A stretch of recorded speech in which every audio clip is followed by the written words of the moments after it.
It's build update time for the newest four-wheel drive buggy on the block.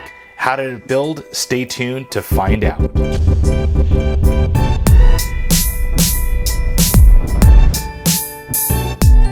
Hey guys, Rich here from the RCNetwork.com, and I have pretty much got the B64d built. It's ready for electronics, body, wheels, and tires. But other than that, it's been a great build so far. So in this video, we're going to be going over some of the tools needed to assemble the kit, parts left over, the owner's manual, and any issues I came across during the build. Now with that being said, we'll also kind of look at some of the electronics I've chosen for this buggy and hopefully have a reveal here out in just a couple of days, so stay tuned for that. The Team Associated B64d is a kit version, so you do have to put it together.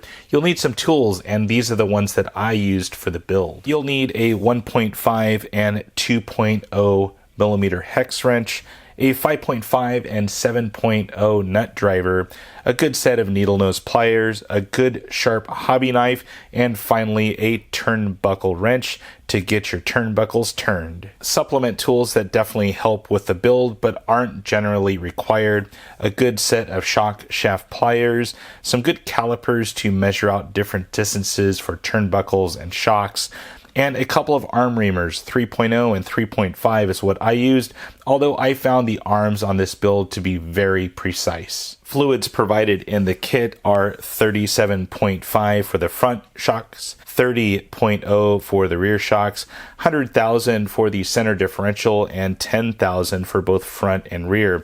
I did find a little tube of black grease floating in the bottom of my box. Additional items that are not provided but definitely help the build are some good thread lock adhesive, some blue O-ring grease from ProTech RC, although you can use the green slime from Team Associated, and I like to use chapstick on my turnbuckle builds.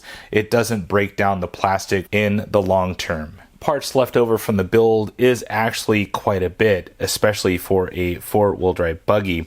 We have pills for all of the different blocks, so front, rear, A, B, C, D blocks use all the same pills, which is nice, and you have a huge assortment to choose from. You do have spring purchase. It is recommended that the 0 is for the rear and the plus 5 millimeter for the front, but it also gives you plus 10 as well, so you have a whole assortment. Pistons range from 1.5, 1.6, and 1.7. The stock package is 1.7 in the rear, 1.6 in the front. You also have some battery spacers, which I haven't really fit a battery into it yet. You have some additional pills for the rear hub carriers, servo horns for all the major brands. I ended up using an optional aluminum version for the B6.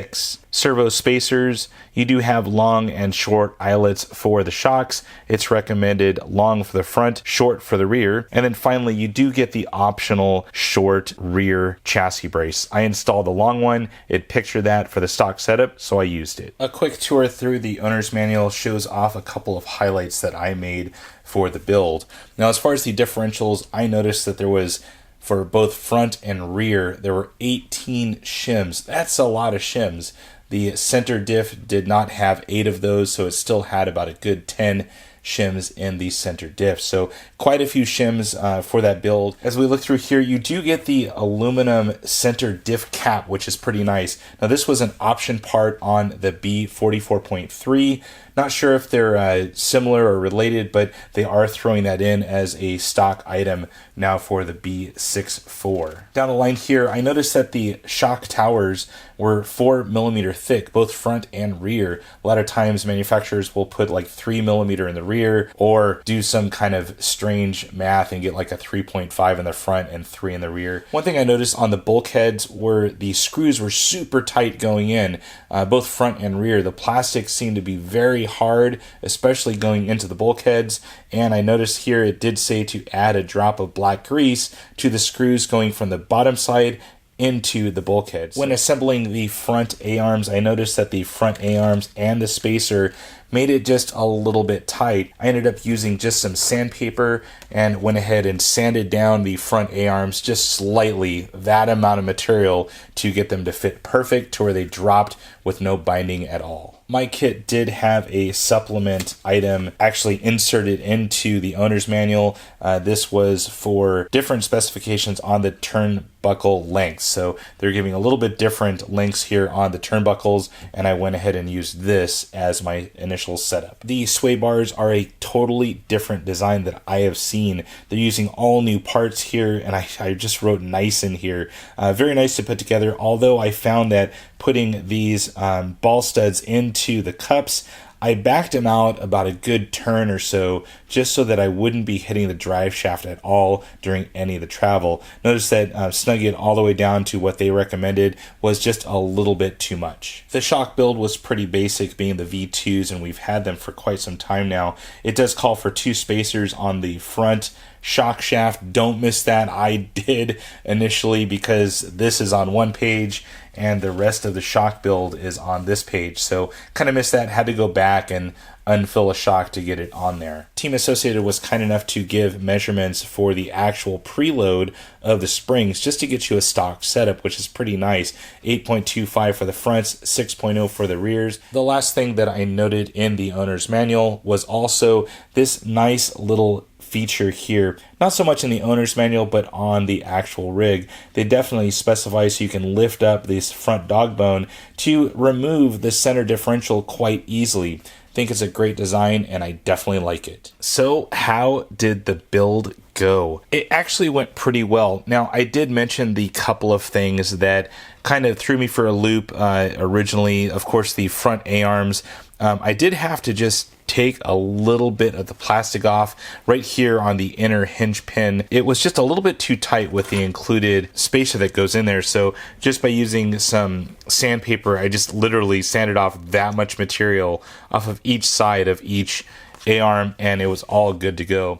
So 2 questions I've gotten a lot, of course, is the ball cups. How are they? They're perfect. These went on very nice.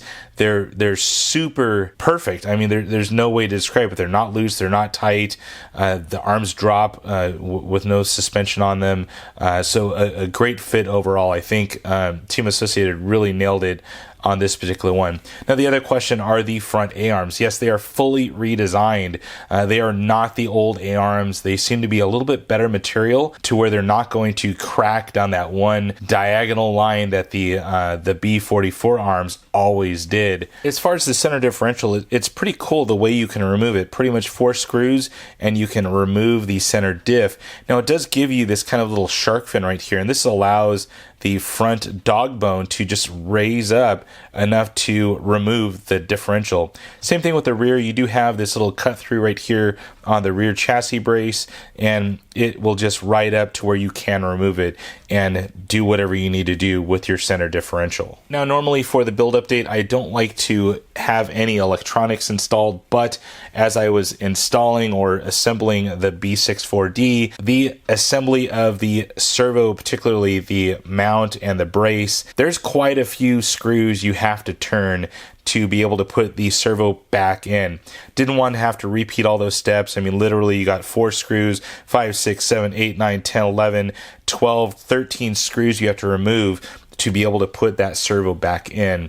Wanted to save some steps, so I did include the servo in the build update. This is the Reedy 1206. Pretty lightning fast and has just enough torque for a 4-wheel drive buggy. Now, you may have noticed I added a couple of upgrades already out of the gate. J Concepts Fin titanium turnbuckles. They're super nice, and I mean, they thread on so beautifully on the ball cups here. So very nice addition. These happen to be the same exact size as the B6s, so you can pick up that right now. I'm sure Jason will have the modified version for the B64, but they're exactly the same size. Also in addition is the factory team aluminum servo horn. This is actually also for the B6. It bolted on very nicely. There was no issues.